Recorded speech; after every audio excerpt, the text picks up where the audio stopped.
Class 12th business studies chapter चल रहा था वित्त बाजार, अर्थ एवं अवधारणा, financial market, meaning and concept. Part number 7 हम करने जा रहे हैं। जो टॉपिक हमारा चल रहा था वो था सेकेंडरी मार्केट, गौण बाजार। इसके बारे में हमने मीनिंग वगैरह डिस्कस कर लिया था। अब हम इसकी विशेषताओं पर आते हैं। फीचर्स ऑफ सेकेंडरी मार्केट, गौण बाजार की विशेषताएं। पहला पॉइंट है, यह तरलता उत्पन्न करता है। It creates liquidity. तरलता मतलब होता है पैसे में कन्वर्ट होना। तो ये जो सेकेंडरी मार्केट होती है, इसमें प्रतिभूतियों को, सिक्योरिटीज़ को अति शीघ्र बहुत जल्दी जो है कैश में बदला जा सकता है, क्योंकि इस बाज़ार में जो सिक्योरिटीज़ हमारी होती है, शेयर डिवेंचर वगैरह, उनके क्रेता और विक्रेता सदा सामान्यतः उपलब्ध होते हैं। हमें बेचना है तो कोई ना कोई ख़रीदने के लिए नॉर्मली हमें मिल जाता है। तो जब हमें आवश्यकता नहीं रहती सिक्योरिटीज़ की, हमें लगता है इसमें ज़्यादा लाभ नहीं है, तो हम किसी और को बेच करके, या हमें पैसे की आवश्यकता है तो सिक्योरिटीज़ को किसी और को बेच करके हम अपना पैसा वापस ले सकते हैं। सेकंड पॉइंट है, यह प्राथमिक बाजार के बाद आता है। It comes after the primary market. Primary market, प्राथमिक बाजार के बारे में हमने पढ़ा, जिसमें हमने ये पढ़ा था कि प्राथमिक बाजार वो बाजार है जहाँ पर कि पहली बारी कोई शेयर को बेचा जाता है या ख़रीदा जाता है। अब पहली बारी हमने शेयर को ख़रीद लिया कंपनी से, उसके बाद में हमें लगता है कि हमें ये नहीं रखना, तो फिर हम उसे किसी और आदमी को बेचेंगे। अब ये कार्य जो है वो हमारी सेकेंडरी मार्केट या गौण बाज़ार में होगा। कहने का मतलब है, कोई भी नई सिक्योरिटी जो होती है उसको गौण बाज़ार में नहीं बेचा जाता, जिसमें ऐसी सिक्योरिटीज़ आती है जिसको कि पहले प्राथमिक बाज़ार में बेचा जा चुका है। तो पहले प्राथमिक बाज़ार आएगा, फिर गौण बाज़ार आएगा। थर्ड पॉइंट है, इसका एक विशेष स्थान होता है। It has a particular place. आजकल ऑनलाइन तो स्थान ज़्यादातर नहीं होता, हम जहाँ मर्जी बैठे इसे क्रय विक्रय कर सकते हैं, पर पहले स्टॉक एक्सचेंज में ही जो है सिक्योरिटीज़ का क्रय विक्रय किया जाता था।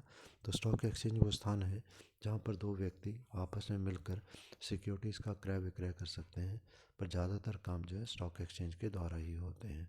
तो स्टॉक एक्सचेंज वही स्थान है। उसके बाद आए फोर्थ पॉइंट पर, ये नए निवेश को प्रोत्साहित करता है। It encourages new investment.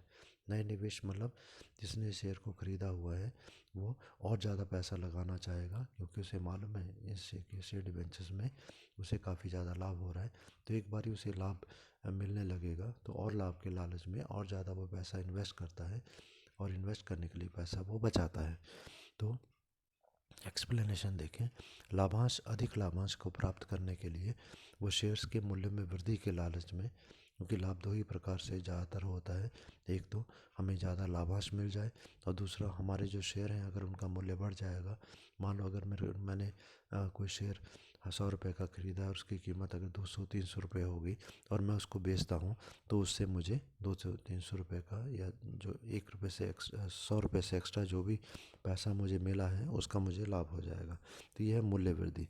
इसके लालच में नए निवेशक या इन्वेस्टर जो है, नए लोग भी बाज़ार में आते हैं, और जब नए लोग बाज़ार में आते हैं और पूंजी लाते हैं, शेयर डिवेंचर में लगाते हैं, तो इससे देश के औद्योगिक क्षेत्र का विकास होता है।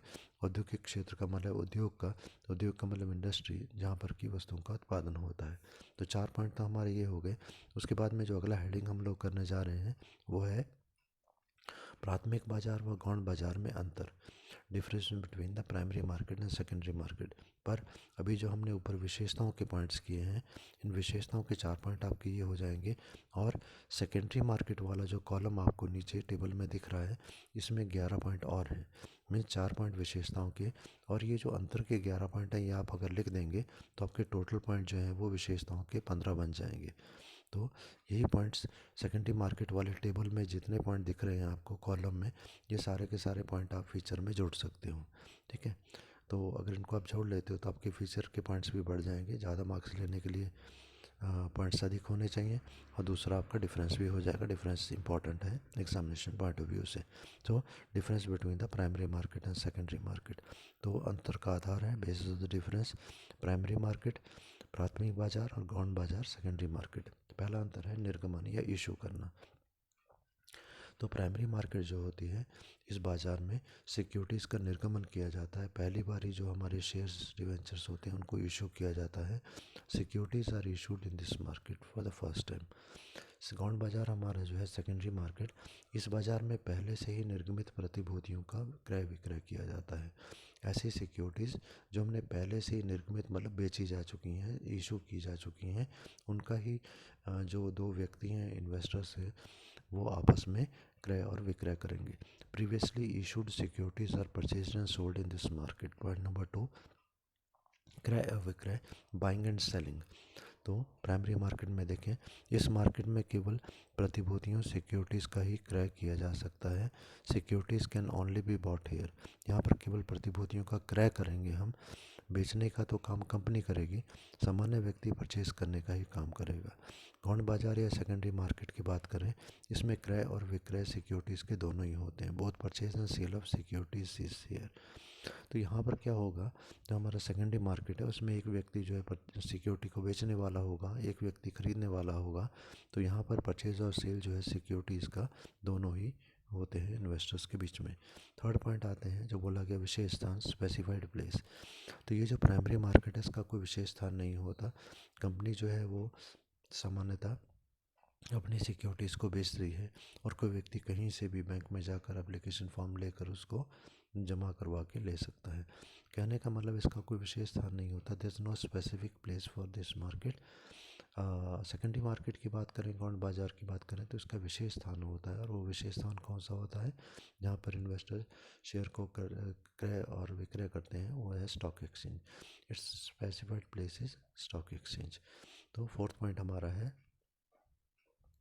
मूल्य निर्धारण या प्राइस डिटर्मिनेशन, कि मूल्य कैसे डिसाइड किया जाता है। सिक्योरिटीज़ का निर्धारण करना होता है, डिसाइड करना, डिटरमाइन करना। सो प्राइमरी मार्केट की हम बात करते हैं, प्राथमिक बाजार की, तो प्रतिभूतियाँ या सिक्योरिटीज़ जो है उनका मूल्य संस्था के द्वारा, कंपनी के द्वारा निर्धारित किया जाता है। जो कंपनी इसे इशू करने जा रही है, सिक्योरिटीज़ को बेचने जा रही है, वही डिसाइड करती है कि उसने अपने शेयर्स का मूल्य कितना रखना है। तो price of securities determined by the issuing company. Secondary market की बात करें तो प्रतिभूतियों सिक्योरिटीज़ का मूल्य जो है मांग एवं पूर्ति द्वारा निर्धारित होता है। कितनी डिमांड है, कितनी सप्लाई है, क्योंकि एक बाज़ार है और हम जानते हैं बाज़ार में किसी भी वस्तु का मूल्य उसकी मांग और पूर्ति के आधार पर डिसाइड होता है। तो अगर वस्तु की मांग अधिक है, सप्लाई कम है, तो मूल्य बढ़ जाएगा। तो अगर वस्तु की सप्लाई अधिक है और मांग कम है तो मूल्य घट जाएगा। बिल्कुल वैसे ही है, जिन कंपनी की सिक्योरिटीज़ की डिमांड नहीं होती और बेचने वाले लोग ज़्यादा होते हैं, उनका मूल्य कम हो जाएगा। और जिन सिक्योरिटीज़ को खरीदने वाले बहुत ज़्यादा लोग हैं पर बेचने वाले बहुत कम हैं, तो उनका मूल्य बढ़ जाता है। आते हैं पॉइंट नंबर 5 पर, पक्षकार या फिर पार्टीज़ कौन होती हैं।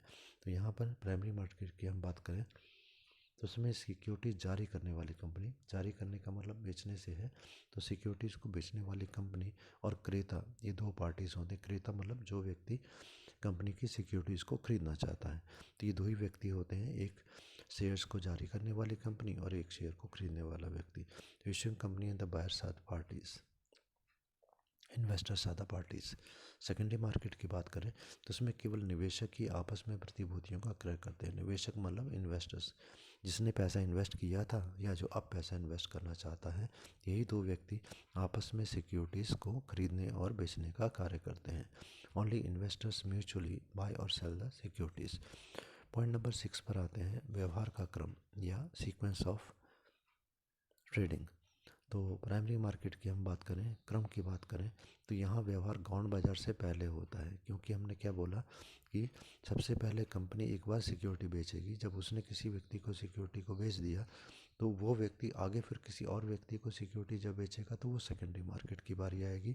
तो पहले तो फर्स्ट टाइम कोई ना कोई कंपनी सिक्योरिटीज़ को बेचेगी ही बेचेगी। इसे यहाँ पर जो व्यवहार है वो गौण बाजार मतलब सेकेंडरी मार्केट से पहले होता है। Securities are traded here before the secondary market. जब हम सेकेंडरी मार्केट की बात करें, सेकेंडरी मार्केट की बात करें तो सिक्योरिटीज़ को प्राथमिक बाजार मतलब प्राइमरी मार्केट में जारी होने के बाद ही फिर गौण बाजार में खरीदा या बेचा जा सकता है। तो यहाँ पर securities are bought here only after the issuance in the primary market. एक बार प्राइमरी मार्केट में किसी कंपनी ने शेयर को बेच दिया, उसके बाद यदि हम चाहें तो उस शेयर को किसी और व्यक्ति को बेच सकते हैं या फिर उस शेयर को खरीद सकते हैं। तो अब आते हैं पॉइंट नंबर 7 पर, पूंजी निर्माण।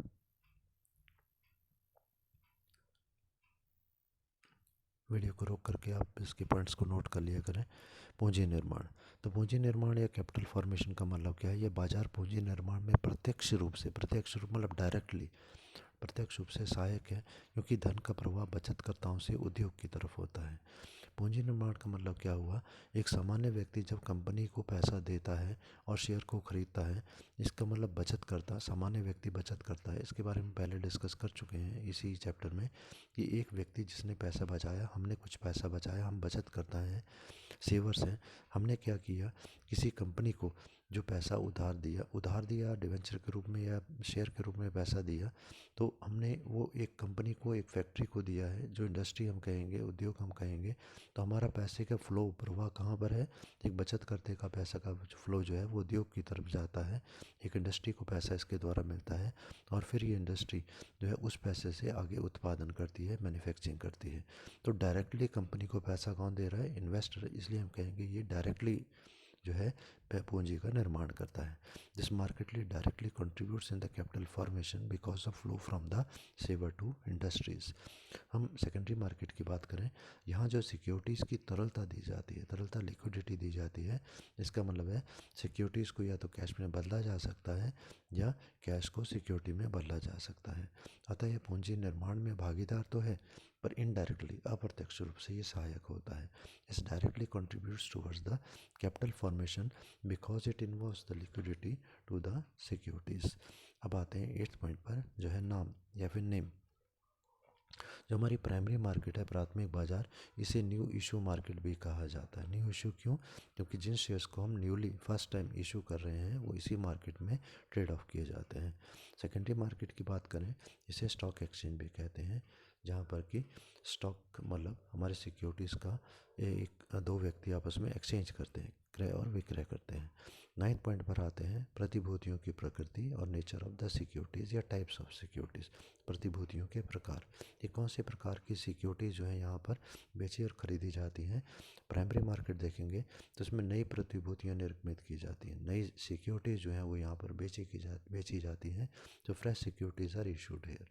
सेकेंडरी मार्केट की बात करें तो इसमें पूर्व निर्मित, पूर्व मतलब पहले, निर्मित मतलब जो बेची गई हैं, इशू की गई हैं, ऐसी सिक्योरिटीज़ में ही व्यवहार किया जाता है, ट्रांजेक्शन्स की जाती हैं।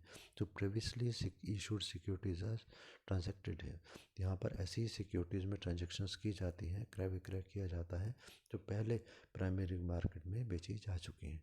10th पॉइंट है व्यवहार की प्रक्रिया और प्रोसेस ऑफ ट्रेडिंग और कंपनीज इन्वॉल्वमेंट। व्यवहार की प्रक्रिया में क्या कंपनी की इन्वॉल्वमेंट होती है, क्या कंपनी उसमें भागीदार होती है? तो प्राइमरी मार्केट की बात करते हैं, यहाँ पर जो भी कार्य किया जाता है वो संस्था की इच्छा से किया जाता है, by the interference of the company. Company खुद अपनी सिक्योरिटीज़ को बेचती है, अपनी शर्तों पर बेचती है। जबकि हम बात करते हैं सेकेंडरी मार्केट में, तो यहाँ पर बिना कंपनी के हस्तक्षेप के, विदाउट इंटरवेंशन और involvement of the company, the transactions are processed.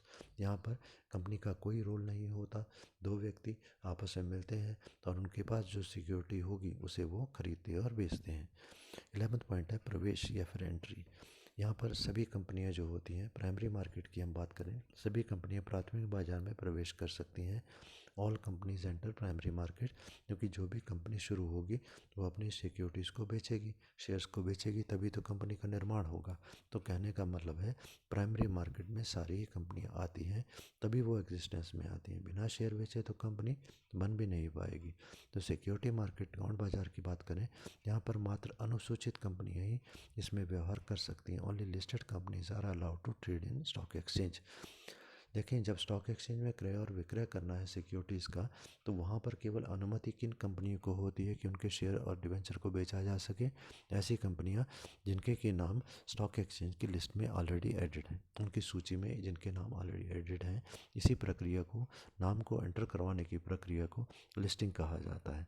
तो हम ये कह सकते हैं कि स्टॉक एक्सचेंज में या सेकेंडरी मार्केट में केवल उन्हीं सिक्योरिटीज़ का बेचा और ख़रीदा जा सकता है जो सिक्योरिटीज़ जिन कंपनियों की हैं वो कंपनियां पहले से स्टॉक एक्सचेंज में लिस्टेड हैं। ये हमारा डिफरेंस था। अब आते हैं पूंजी बाजार के महत्व पर। केवल इस वीडियो में काफ़ी लंबी वीडियो हो जाएगी, नहीं तो हम 2 ही पॉइंट करेंगे, बाकी पॉइंट्स नेक्स्ट वीडियो में कंटिन्यू करेंगे। तो पूंजी बाजार का महत्व क्या है, importance of the capital market क्या है, देखते हैं। पहला है पूंजी निर्माण में सहायक, हम डिस्कस कर चुके हैं। Increase in the capital formation, कि लोगों के पास जो बेकार पड़ा हुआ धन था उसे उपयोगी कार्यों की ओर प्रवाहित किया जाता है। ठीक है, हमारे पास पैसा था, हम जो है खरीदना चाहते हैं शेयर, तो हम किसी भी इन्वेस्टर से जाकर स्टॉक मार्केट में खरीद सकते हैं। इससे व्यापार को लाभ होगा, ठीक है, बिजनेस को, उद्योगों को लाभ होगा, इंडस्ट्रीज़ को, कृषि को भी लाभ होता है, एग्रीकल्चर को, सेक्टर को, सरकारी परियोजनाएं, गवर्नमेंट सेक्टर्स या गवर्नमेंट प्रोजेक्ट जो होते हैं उनको भी लाभ पहुंचता है, क्योंकि उनको उनकी आवश्यकता का धन मिल जाता है। सेकंड पॉइंट है औद्योगिक विकास में सहायक, helpful in the industrial development. यहाँ पर यहाँ से उद्योगों को, मतलब इंडस्ट्रीज़ को, फैक्ट्रीज़ को जो पैसा चाहिए उत्पादन मैन्युफैक्चरिंग के लिए, उनको आवश्यक दीर्घकालीन पूंजी उपलब्ध होती है, लॉन्ग टर्म फाइनेंस मिलता है। शेयर हमने बेचा है, डिवेंचर हमने बेचा है, तो बहुत लंबे टाइम के लिए पैसा मिलेगा, इसलिए दीर्घकालीन लॉन्ग टर्म फाइनेंस यहाँ पर अवेलेबल होता है सेकेंडरी मार्केट में। इससे पुरानी जो कंपनियाँ होती हैं वो चाहें तो अपना एक्सपेंशन कर सकती हैं, अपना विस्तार कर सकती हैं, और ब्रांचेस खोल सकती हैं, और ऑफिस और फैक्ट्रीज़ वो खोल सकती हैं, और नए नए उद्योग जो हैं इसके द्वारा स्थापित कर सकती हैं कंपनियां, नई नई इंडस्ट्रीज़ को इसके द्वारा लगाया जा सकता है। बाकी हम पार्ट नंबर 8 में करेंगे।